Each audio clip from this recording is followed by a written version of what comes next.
2026년 대한민국, 세계에서 가장 빠른 속도로 성장했고 가장 치열하게 경쟁하는 이 땅에서 기이한 역설이 벌어지고 있습니다. 교회의 종탑은 침묵하고 사찰의 목탁 소리는 잦아들고 있습니다. 2004년 57%에 달했던 종교 인구는 불과 20년 만에 37%로 추락했습니다. 과학과 이성이 지배하는 시대, 신은 죽었다는 명제가 현실이 된 것처럼 보입니다. 하지만 정말 그럴까요? 제도권 종교가 떠난 자리, 그 거대한 공백을 파고드는 또 다른 믿음이 있습니다. 2000년대 초 20만 명 수준이던 무속인, 지금은 80만 명으로 추산됩니다. 4배의 폭증, 이것은 단순한 회귀가 아닌 거대한 흐름의 역주행입니다. 우리는 왜 다시 원시의 믿음을 호출하고 있는가? 오늘 팩트 관측소에서는 가장 현대적인 국가 대한민국에서 벌어지는 가장 원초적인 현상, 탈종교 시대의 무속신앙 급증에 대해 심층 분석해 보겠습니다.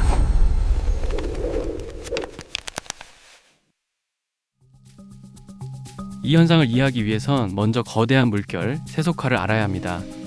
20세기 이후 과학기술의 발전과 경제적 풍요는 종교가 독점하던 많은 영역을 대체했습니다. 과거 신에게 빌었던 건강과 안녕은 이제 의료보험과 사회복지 시스템이 담당합니다.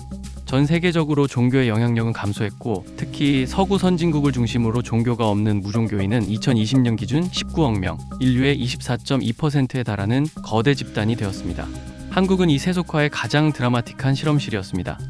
압축 성장의 그늘 아래 종교는 폭발적으로 성장하며 사회의 불안을 보듬는 역할을 했습니다. 2004년 종교 인구는 57%로 정점을 찍습니다. 하지만 영광은 길지 않았습니다. 일부 종교 지도자들의 부패 스캔들, 과도한 정치 개입, 사회 변화를 따라가지 못하는 낡은 교리는 대중의 신뢰를 무너뜨렸습니다. 특히 합리성과 개인의 자유를 중시하는 젊은 세대는 위계적인 종교 조직에 등을 돌리기 시작했습니다. 2023년 2030 세대의 종교인 비율은 고작 16에서 19%, 20년 전의 절반에도 미치지 못하는 충격적인 수치입니다. 주말 아침 교회나 사찰 대신 자기 개발과 여가를 택하는 것이 훨씬 합리적인 선택이 된 것입니다.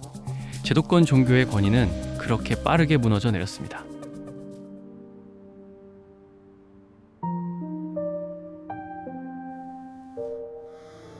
데이터는 명확한 방향을 가리킵니다. 전 세계적으로 믿음의 형태가 바뀌고 있습니다. 유럽과 북미에선 무종교 인구가 급증하며 세속화가 완성 단계에 이르렀고 신정 국가인 이란에서조차 탈종교 현상이 나타납니다. 한국 역시 이 흐름의 중심에 서 있습니다. 그런데 바로 여기서 세계적 흐름과 충돌하는 한국만의 특이점이 발견됩니다. 바로 무속 신앙의 폭발적인 성장입니다. 공식 통계청 자료에 따르면 점수럽 사업체는 2년 만에 5% 증가했지만 이것은 빙산의 일각에 불과합니다. 사업자 등록 없이 활동하는 인구를 포함 학계에서는 2024년 현재 국내 무속인이 약 80만 명에 이를 것으로 추정합니다. 20여 년 만에 4배가 폭증한 수치이자 국내 개신교 목사 수 전체를 아득히 뛰어넘는 규모입니다. 그렇다면 질문은 명확해집니다. 왜 한국 사회는 가장 이성적이어야 할 이 시대에 가장 원초적인 믿음으로 회귀하고 있는가? 첫 번째 단서는 불안입니다. 4차 산업혁명과 AI의 등장은 미래의 불확실성을 극대화했고 저출산과 기후위기 같은 거대 담론은 개인의 힘으로 통제 불가능한 무력감을 안겨주었습니다. 극심한 경쟁 사회에서 밀려난 이들의 패배감, 젠더 갈등과 1인 가구 증가로 인한 관계의 단절은 깊은 정서적 공백을 만들었습니다. 바로 이 지점에서 무속은 심리 상담의 역할을 대체합니다.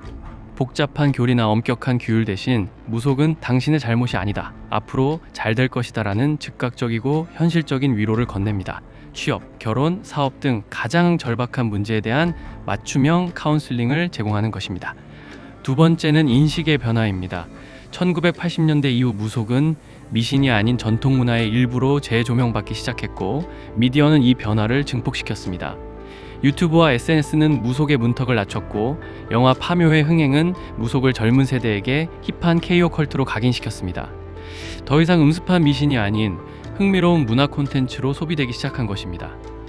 결국 이 모든 현상은 하나의 결론으로 수렴합니다. 한국인들이 종교 자체를 버린 것이 아니라는 사실입니다. 그들은 단지 낡고 부패하고 더 이상 자신의 삶에 해답을 주지 못하는 제도권 종교를 떠났을 뿐입니다. 그리고 그 영적 공허함을 채우기 위해 가장 한국적이면서 가장 현실적인 대안인 무속으로 눈을 돌리고 있는 것입니다. 이것은 종교성의 소멸이 아닌 종교성의 이동입니다.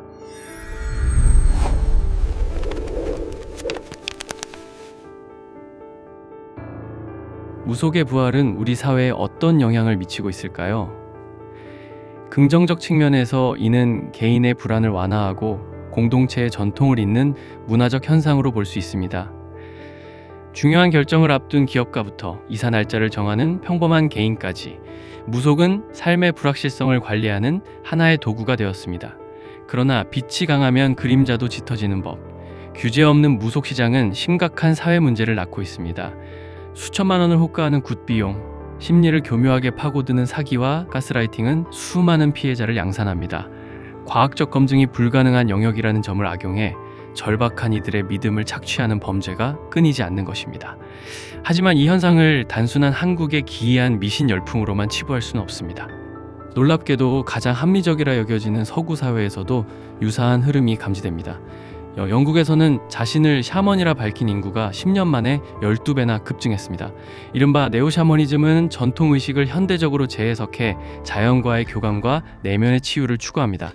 이는 한국의 현상이 고립된 것이 아니라 전 지구적으로 제도권 종교의 대안을 찾는 과정에서 나타나는 여러 갈래 중 하나임을 시사합니다. 학계에서는 이를 현대성의 위기에 대한 인류의 본능적인 반응으로 분석합니다. 물질적 풍요만으로는 채울 수 없는 정신적 공백을 메우기 위해 인간은 가장 오래된 영성의 형태를 다시 불러내고 있는 것입니다.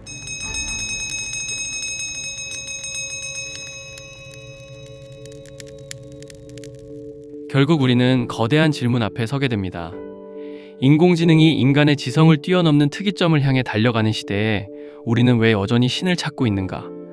한국 사회의 탈종교와 무속의 역설적인 부상은 그 질문에 대한 하나의 단서일지 모릅니다. 어쩌면 우리는 종교를 버린 것이 아니라 단지 믿음의 옷을 갈아입고 있는 것일지도 모릅니다. 교리와 조직이라는 낡은 옷을 벗고 불안한 현실에 가장 직접적으로 와닿는 위로와 희망이라는 새 옷을 선택한 것입니다. 과학이 모든 것을 설명해 줄 것이라는 믿음이 흔들리는 시대, 인간은 다시금 이해할 수 없는 영역에 대한 경외와 알 수 없는 미래에 대한 염원을 담아낼 그릇을 찾고 있습니다. 당신의 신은 지금 어디에 있습니까? 오늘 팩트관측소의 영상은 여기까지입니다.